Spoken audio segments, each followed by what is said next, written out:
just invite Malcolm Frost to come forward. Thank you, Malcolm.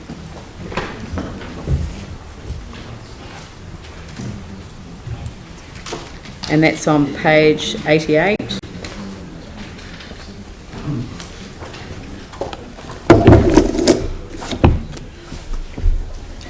Yeah, just thought I'd come out.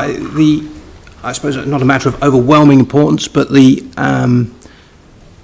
Winery Residents Association suggested that people might like to put in a submission, as it's a sort of submission time. I suppose I've always been a bit of a sceptic about the wastewater scheme in Winery. I've been studying it for many, many years, right back to the time of the commissioners down the way. My view is it should be, I think I put permanently deferred in my submission, shall we say procrastinated out into a distant day might be the my thinking on it.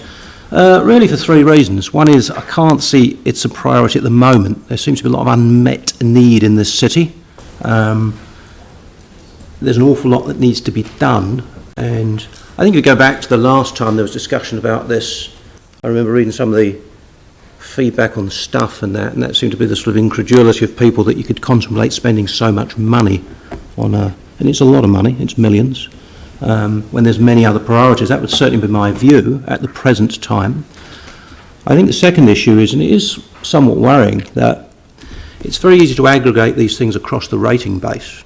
But the problem is you have many things you have to aggregate across the rating base, and if we look at the reality in Christchurch, rates are growing faster than incomes for most people. A lot of people on modest incomes in the city, and that can't go on indefinitely. It's a mathematical impossibility in the end.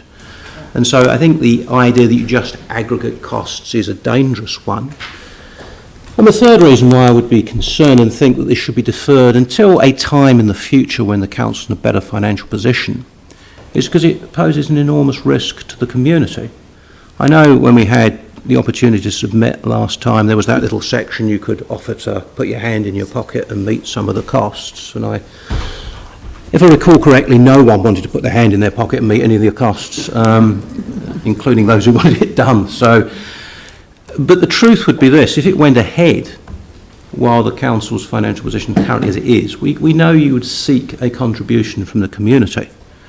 You look at somewhere like the experience in the Kapiti Coast, that turned into a true debacle. The problem with any arrangement like that is you don't know what the risk is.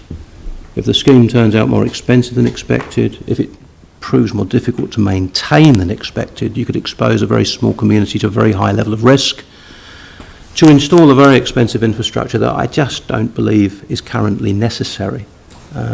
We'd all like all sorts of things done, but I don't believe in the current circumstances it should proceed until we've got the finances of Christchurch City Council markedly better, and to me that means putting it off for the foreseeable future. And that's all I'd have to say, really. Very good. Does anyone have any questions? It seemed pretty straightforward to me. Crystal clear. Okay, thank you very much. Cheers. Thank you. Yeah.